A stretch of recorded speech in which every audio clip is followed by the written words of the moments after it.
So I just watched episode 2 of Mass of the Ages for the second time, this time with my wife, and we were talking about a lot of different things. And so what I'm gonna do here today, this video is gonna be a little interesting.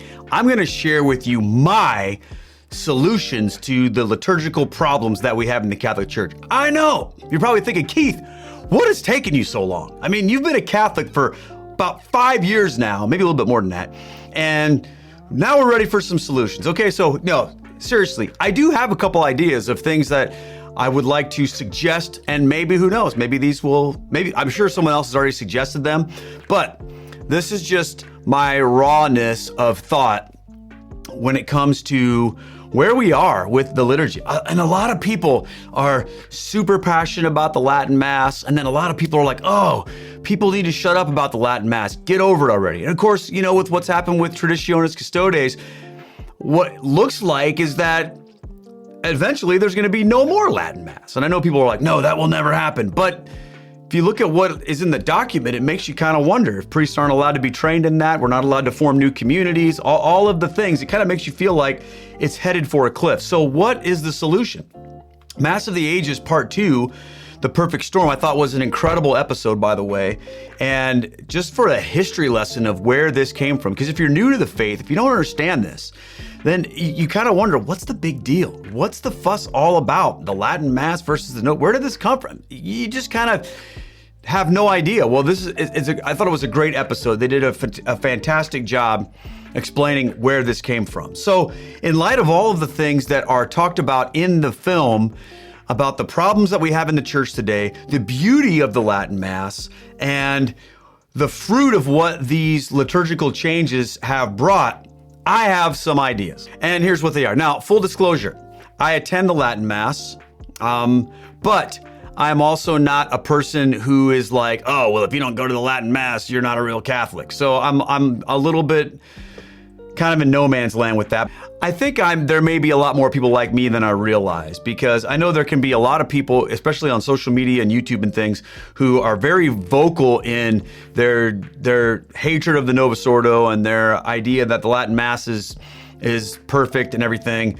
And it seems like there are a lot of people who are just like, oh, get away from me with all that. But most of the people who are just sort of, I go to the Latin Mass because I love it, but I'm not, you know, casting aspersions on the people that go to Novus Ordo. I'm not calling them names. I hate when people do that. You know, oh, you Novus Ordo Catholics, or oh, you normies, or whatever. I don't, that, to me, that's awful. Don't do that.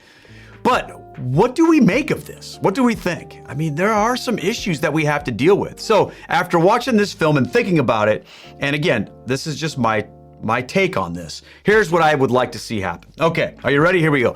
Number one, I think every priest needs to be trained and be able to say the traditional Latin Mass across the board, okay? So every priest needs to know how to do that, because it's part of the history of our faith. It's part of our faith. It's the Mass of the Ages, whatever that. I know people are like, but it's the Mass of the Ages. Well, the traditional Latin Mass that we have today wasn't exactly the same since Jesus Christ came on the earth. We all know that, but you have to admit, it's got its beauty and its tradition, and you certainly can't say that the Novus Ordo is the Mass of the Ages or whatever. So here's what I'm saying. Every priest needs to know how to say that Latin Mass. Every priest needs to do that. Number two, okay, there needs to be a traditional Latin Mass within reasonable reach of every Catholic, okay? Now, I say a reasonable reach, okay? At first I was gonna say every parish needs to have a Latin Mass, and that would be the best.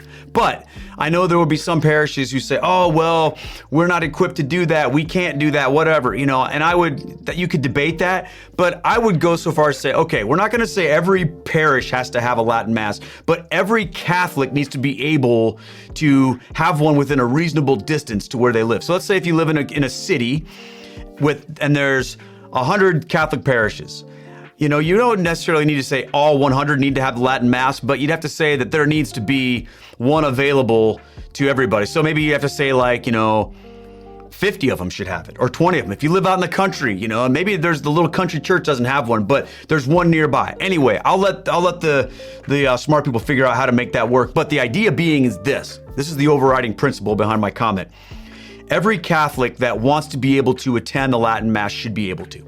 okay? Full stop. That's just what it means, okay? Now, what about the Catholics who are like, oh, I don't want to attend the Latin Mass.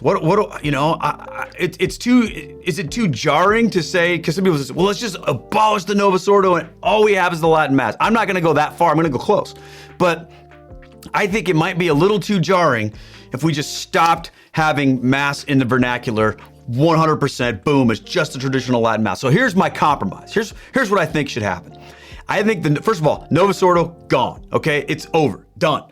What takes its place, okay, is as close as you can, word for word, vernacular translation of the traditional Latin Mass, okay? With everything, ad orientem worship, Gregorian chant, the one cycle readings, yearly cycle instead of the 3-year cycle, the same readings that have always been there.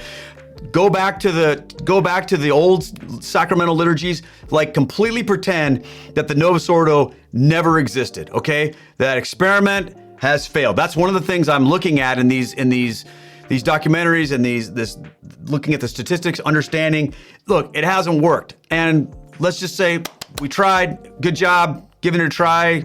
Dudes from the 60s, didn't work. Let's move on. We need to do something different. But like I said, because it might be so completely jarring to a society and a world that there are plenty of people that have grown up with only a Mass in the vernacular, rather than just say, nope, that's done, bring the Latin Mass in the vernacular, like as close as you can, word for word. I know some people are just, oh, well, the Latin is going to be different. It's not a sacred language, whatever.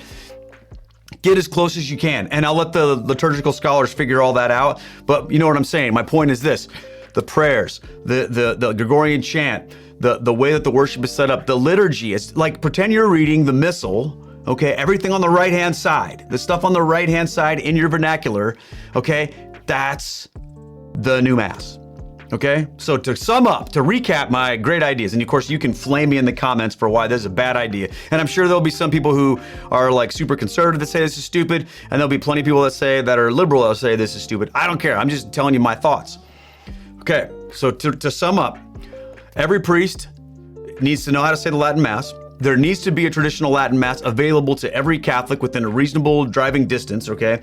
And Novus Ordo, done.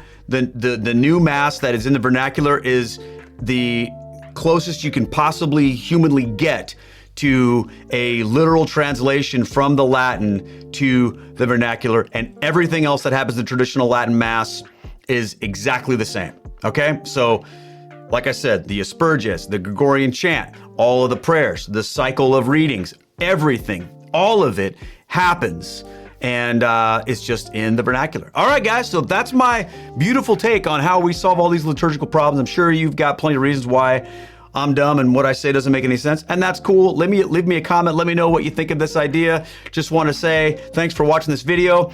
God bless all of you guys, my friends. Take care.